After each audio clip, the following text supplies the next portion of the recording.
Good day sa lahat ng mga natin sa ating YouTube channel. At yun, ngayon nasa mission tayo. At may mga pinuntahan na kami. May mga inasikaso na rin kami. Ngayong araw na to, medyo kanina pa kami nasa labas. At ngayon nga lang kami nakapagano kasi magdo-drone si Mark dito. Mga dala na rin tayo dyan na gamit para sa kila Nanay Isin. Nasikaso namin yung bahay Nanay Isin ngayon. Tapos dumaan na rin kami kay Tatay Arlon kasi dun, malapit dun yung hardware na pagkukunan namin ng mga gamit sa bahay Nanay Isin. Kaya dumaan kami kay Kuya Arlon para sa ganun makamusta din at may good news din naman kaming na hatid sa kanya at yun nga yung good news ni Marcos doon. So panoorin nyo sa vlog ni Marcos at i-upload naman niya yun. So tayo dito tayo sa gilid sa may tulay ng dam. So dyan yung papuntang dam, yung mga paliguan na ilog dito. Marami na iligo dito sa ngayon kaya lalo ngayon summer. Medyo mainit na yung panahon, tuloy-tuloy na yung init. Sana tuloy-tuloy na kasi hindi maniwala ito, kami naliligo. Itong mga nakaraan umuulan na kaya yun.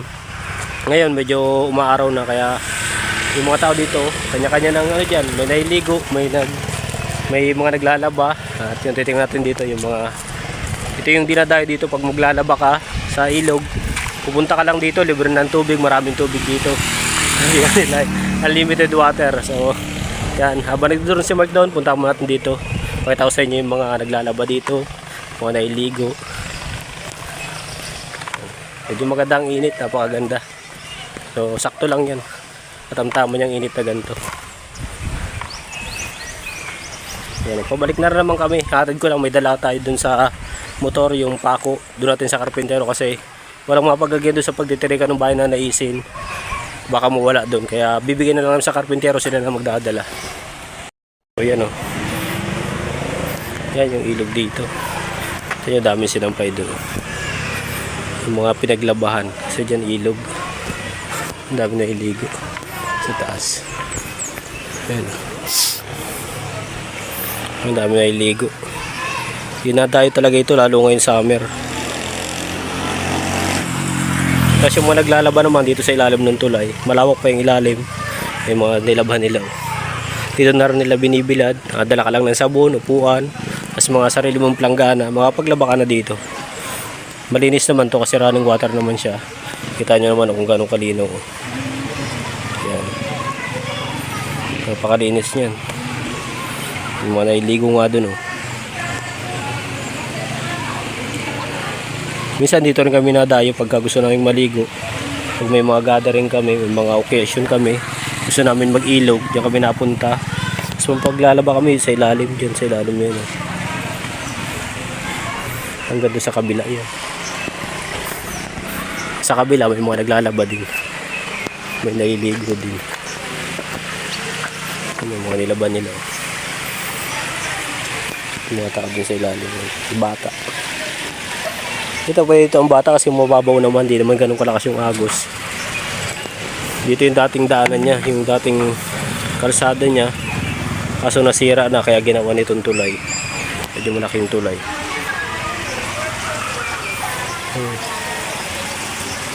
Running water.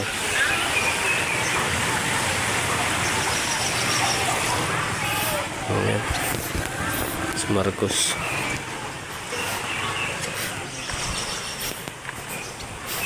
Dahil pang isda dun eh. Yung mga isda ring malalaki. Pwede tayong mamingwit dito minsan. Ganun sa kabila, sa dulo.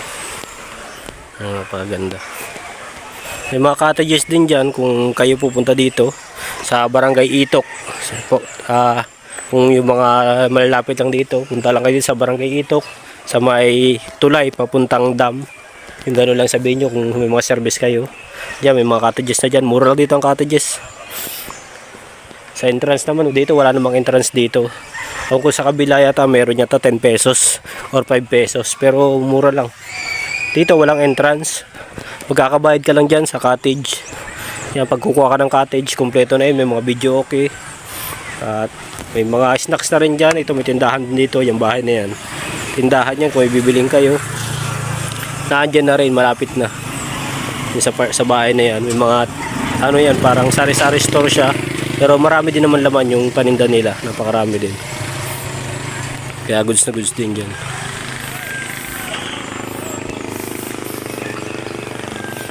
Ano.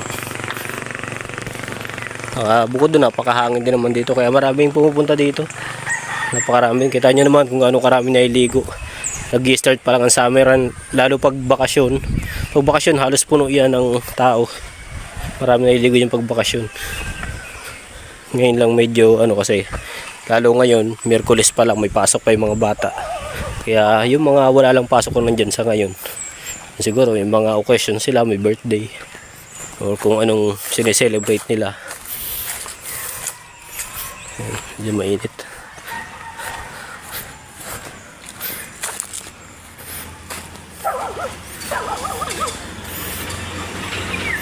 Lilipad na. Lilipad na.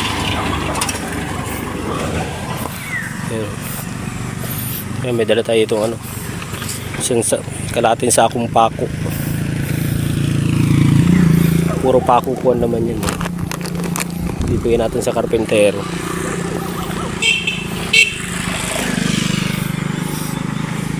Bibigyan natin sa karpentero yung mga pako na yan para sila nang bahala magdala dun. Yung sa ganun, hindi mo wala. Kasi nadala na kami sa bahay niya na pinagawa ni Commander na kumpleto namin yung gamit, ibinuhos na namin yung gamit, tapos nawala yung ibang na materyales. Kaya sa ngayon, unti-unti na lang yung dala namin. Kung din na lang yung kailangan, siya lang muna dadalhin.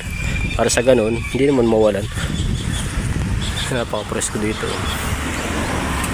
Aliwalas.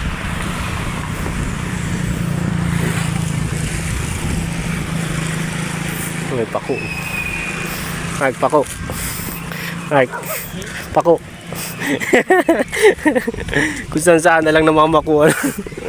Yan, dahil pako. Yan mga yan. Kaso wala yata may nanguha. Yung mga pako. Yan tayo pwede manguha dyan. Next time siguro pag may time talaga tayo. Namamako. Yan, dami yan. Dami yan.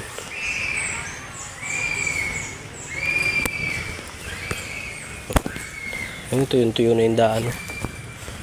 Mas okay itong ganito, makakabuelo kami ng pagbablog pag may mission sa mga gantong panahon.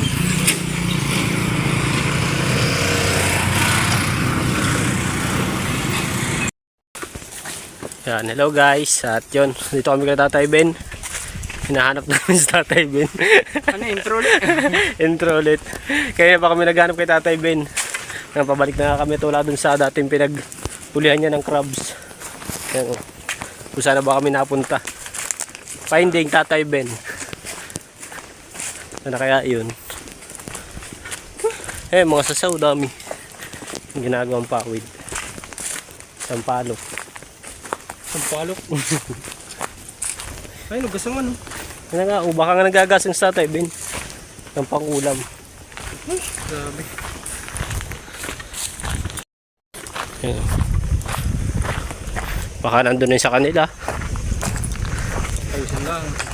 May nagturo kasi sa amin na nandito daw, nagdaan daw sa Tatay Ben. Nakarating na kami sa dulo, wala pa rin. Ano yung baril Tatay Ben? Barilan. Pagod laang. Mainit. Ibas na ibas ng dagat to.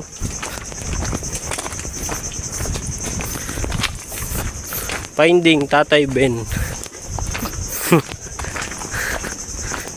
Finding Ninong. Finding Ninong.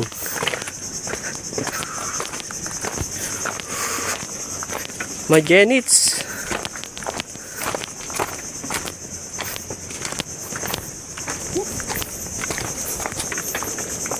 Apo. Idaan lang po. So yan, dito tayo ngayon sa bahay at yun, pagpapahinga muna kami at pagod din kakahanap kay Tatay Ben. So wala naman si Tatay Ben, kaya yun, bukas na lang siguro na bibigay yung allowance niya. Kasi lagi naman siya binibigyan ng allowance, pinapabigay ni Commander.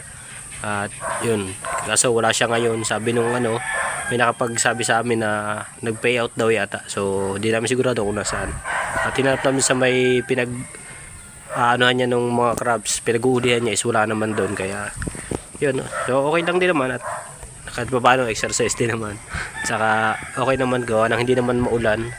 At yun, papayagan na rin kami. Si Marcos nasa shop kasama si Commander at mamaya uwi na rin yung same.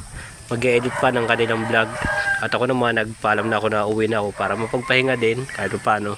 Makapag-edit din tayo. At yun, ito lang muna yung update natin ngayong araw na to.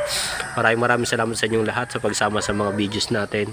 Salamat sa lahat ng ano natin, ng supporter ng Pugong Bihero at nila Marcos TV Channel. So muli, mag-ingat kayo palagi at God bless.